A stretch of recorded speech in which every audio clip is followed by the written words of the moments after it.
Thank you, everyone, for our second event in our webinar series. This is number 2 in our 3-part. This today is going to be a brief Q&A session with Janie Griffith. Janie Griffith was our speaker for our E-Rate webinar number 1. In this one, she's going to be going over some of the questions that were submitted after the previous session, but also going over some of the common challenges that have come up with E-rate applications, how to make sure that you're managing everything correctly, and also what the audit process can look like. Fortunately for her, she's never had to go through an audit herself, but just from her experience and understanding what others have gone through, what's required to make sure you can avoid that, or if you do get audited, how do you make sure you're prepared? So Janie, I guess with that in mind, do you mind going through, I guess, what your process is to manage, I guess, the E-rate dollars, make sure they go in the right places? I know you're really a stickler for making sure that you have all of your documents, no matter what. But do you mind going through what that process looks like for you and how you keep yourself out of trouble? Like, we're talking about like if we have an audit. Well, what I do whenever I file my Form 470, which of course, as we spoke before, the Form 470 is the first thing that you do so that you can do your wish list and put out your RFP so the vendors can reply and you can get the best price, go through all the evaluation and all that. And then you move on to your 471, which is what you actually want, and that's after you have awarded um your bid, you have chosen your vendor and all that. Then when July 1 of that year comes open, it's time for you to file your it's time for you to file to prepare your purchase order. Well, what I have done was whenever I would do my purchase order, then I would um, have a spreadsheet of, and on my 471, first I would put my school and how many of what items I was getting. So I would know what kind of equipment was going to what school. So then when I did my PO, I broke it down the same way. So then when it came time to do property, get property numbers, then I knew how many property numbers I needed for each school. Well, then when my techs install the equipment or the vendor install the equipment, I said, here, this is how many of these I have. Here's my property number. I need this property number put on this piece of equipment, and I need the serial number. I need the serial number. I need what room number you put it in. That way, if and when you should get audited, you can go back. You put that spreadsheet with your PO so you know exactly where everything went. If you get audited, you can go back to that PO. You can say, oh, this access point is at school X and it's in room 235. And this is a serial number. So then you can take that auditor with you to school X and go to that room, and here's the access point. So that's an easy way to be ready for an audit.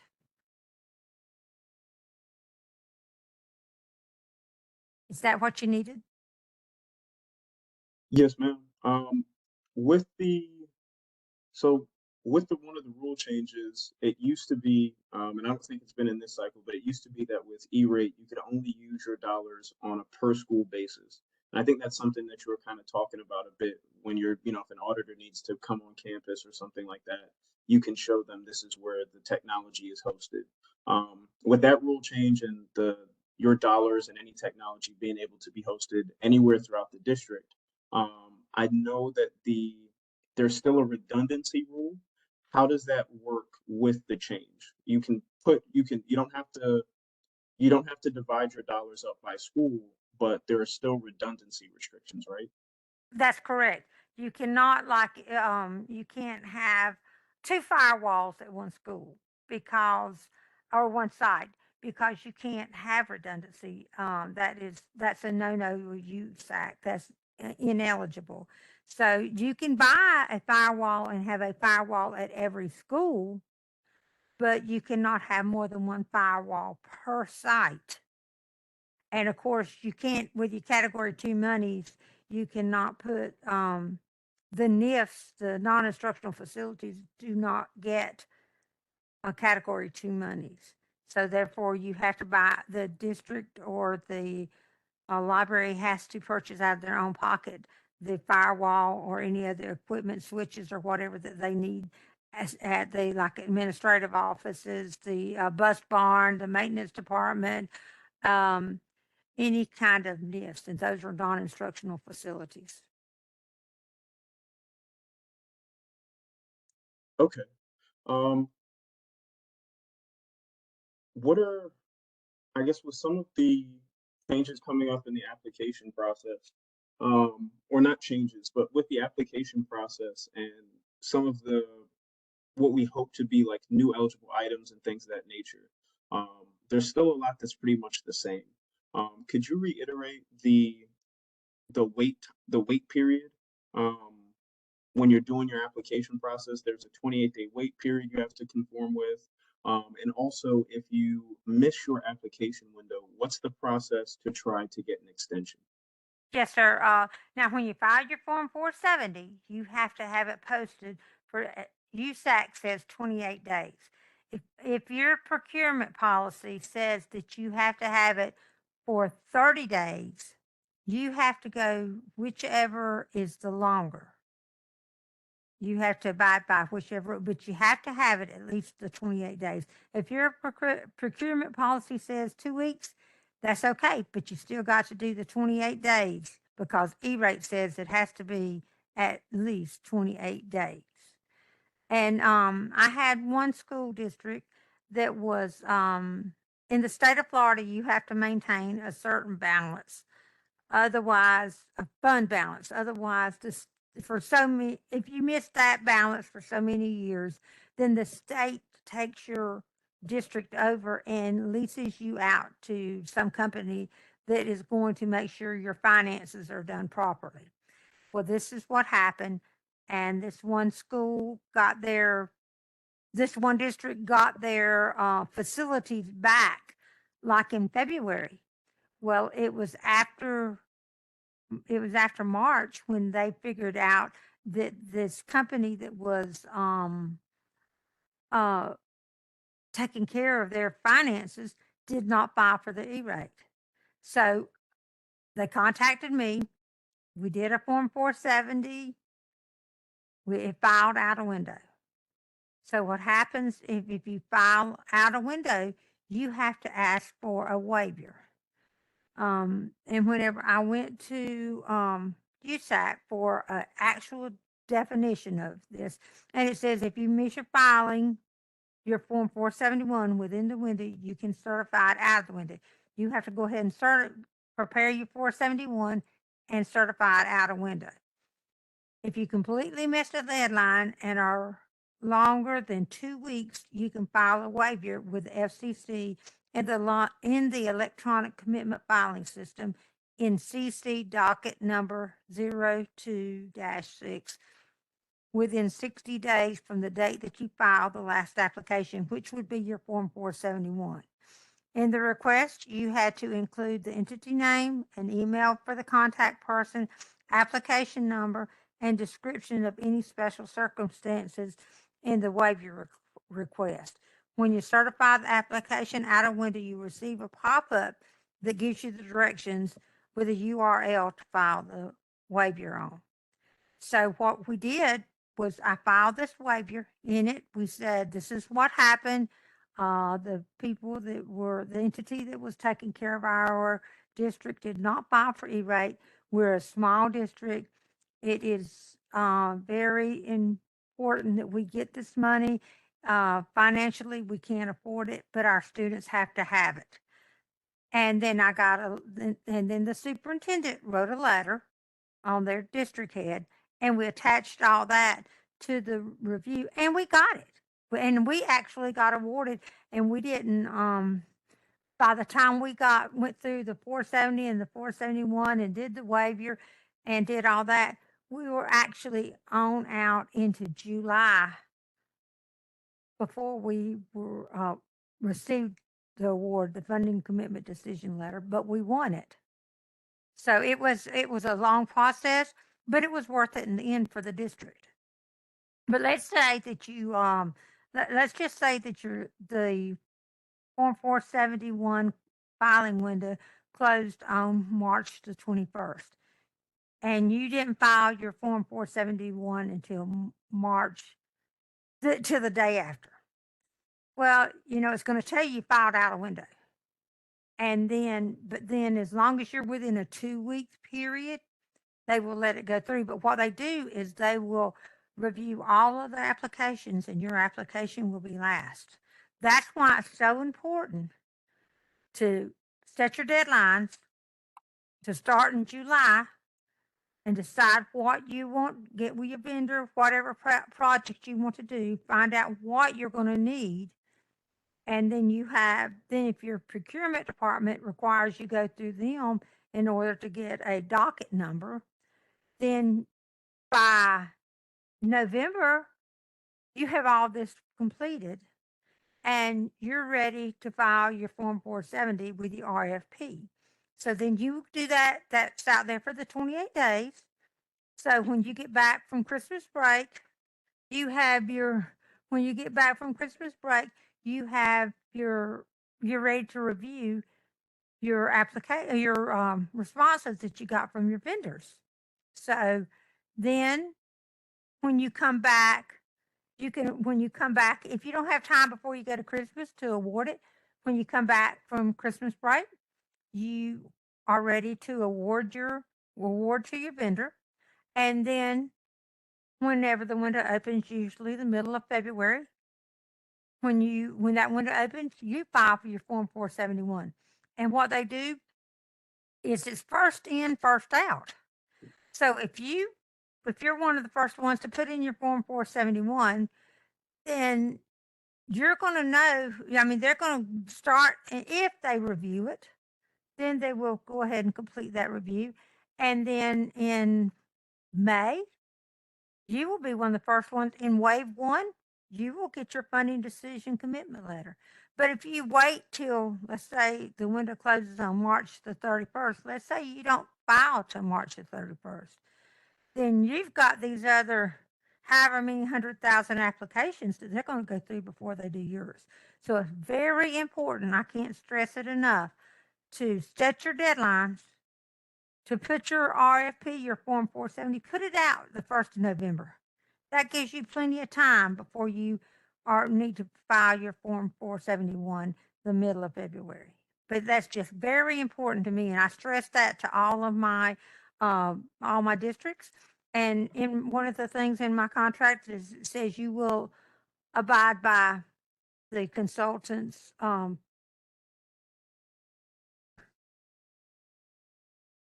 that way, I try to keep them on track with that. Okay.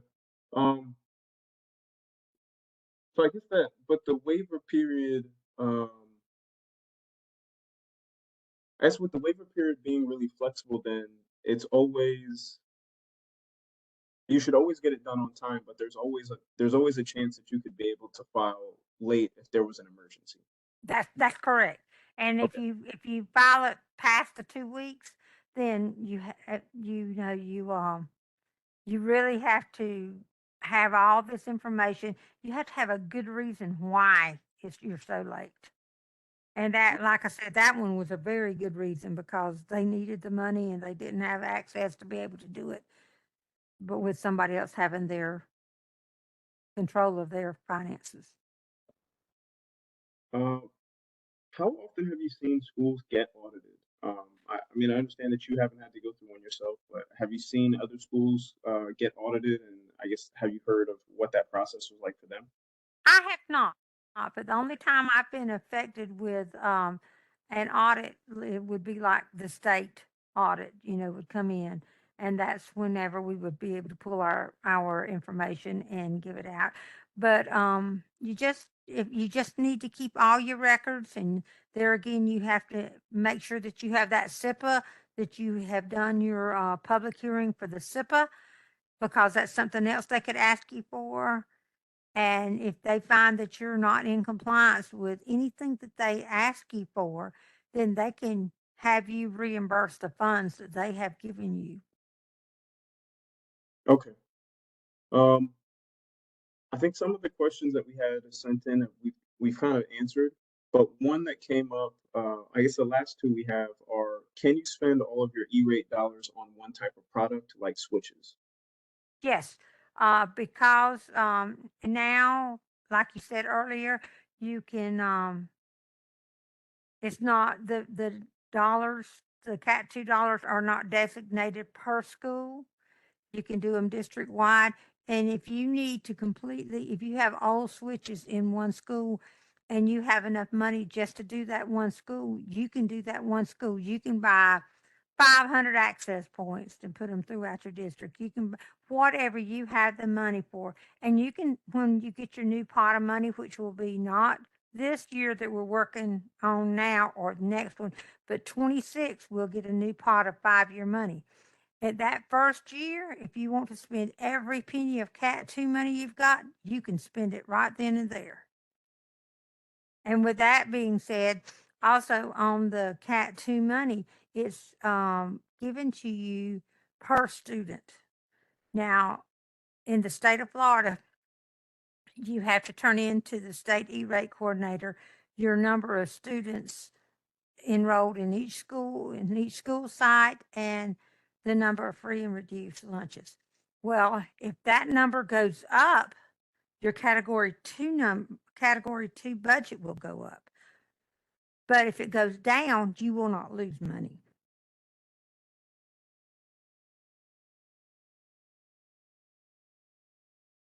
Okay. And speaking of money going up or down, I'm sure most people have probably already utilized ESSER or for private schools, I think it's EAMS, those types of government dollars that came from COVID. But if anybody has that type of funding left, one of the questions we had was, can you mix E-rate with ESSER dollars? Are you allowed to use E-rate and ESSER dollars on a similar project? ESSER covers one technology and E-rate's covering whatever might be E-rate eligible covers those technologies. As long as it's E-rate eligible, and you go through the process, the form 470, 471, this is what USAC told me. There is no E-rate program rule that would bar an applicant from using ESSER funds to pay their applicant's share as long as it is used in accord with the rules governing that program. As long as you go by the rules that were set forth by ESSER, you can use that money for anything. I mean, for E-rate to go in with your E-rate. Okay. So I guess going back to managing your E-rate program and preparing for the possibility of an audit, you're probably going to want to make sure that you can clearly keep track of what money was spent or what resources were purchased with ESSER compared to E-rate, so that there's no possibility of someone saying, well, actually you spent money that should have been spent on E-rate on an ESSER item and spent ESSER dollars on something that should have been an E-rate item, that type of thing, correct? That's correct. And for an audit purpose, there is when you do your purchase order, or in Walton County, when we did our purchase orders, and I know every other county has the same kind of accounting because we have what we call a red book that tells you what you take, what object numbers you use. But everything has a project number. So whenever you do your line item down there that you're going to buy $500,000 from ESSER funds, you put that project number, and then then wherever you're going to buy your other items from, you use that project number. Now that's if you're using the bear form, but if you're doing SPY, and let's say you have $100,000 that you're spending $100,000, and you're 90% school, Mm-hmm. so you only have to pay $1,000. So on your funding strip, on your PO, I would list all of my items and say that this was $100,000. But then my last line there would be my E-rate funding decision commitment letter, reimbursement, and take out that negative $90,000. So that would leave my down at the bottom for my funding strip, I would only have to put $1,000 that was coming out of my ESSER funds. Okay. Okay. If you don't do budget, I do apologize. I should not have thrown that in there, because if you don't do the budgets, it just throws you out. But you can talk about it this way anyway. No, I still think that's helpful though. I mean, E-rate's something that's there to supplement the budget. It gives you the opportunity to, have your budget and then have something extra to make additional purchases. So, but I think you had mentioned, making sure that all the important stakeholders are part of those conversations early on, meeting your 28-day window, making sure that you put your wish list together. So as far as being the person that handles E-rate, whether you're a CFO, federal programs manager, an E-rate director, an IT director, or somebody within the IT department, whichever role you're in, you want to make sure that everybody that's a part of this E-rate process is a part of this conversation very, very early. That's something that Miss Janie has stressed, that as well as making sure you're keeping all your documentation and showing where every single dollar is going to, what technology it was used for, and where that technology is now located or hosted.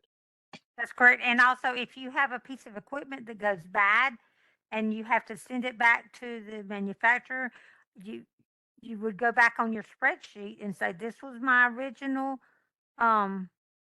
serial number.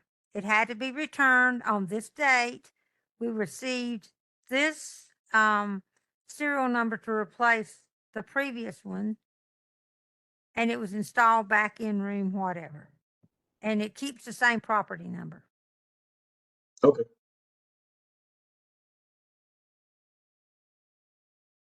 Okay. Well, Janie, I appreciate your time today. I appreciate you going over those questions that we had. And for anybody else, if you have more questions that come up, please feel free to reach out to us at solutions@dofcreations.com with your questions. Janie, do you mind giving everybody your email so that they can contact you if they want to reach out to you directly? Sure, no problem. It's Janie Griffith Consulting at gmail.com. And my cell phone number is 850-865-0248. And I'll be glad to help anybody any way I can, because it's all about the kids. Yes, ma'am. Well, Janie, we appreciate you. And we'll have this recording available coming up shortly. Thank you, everyone.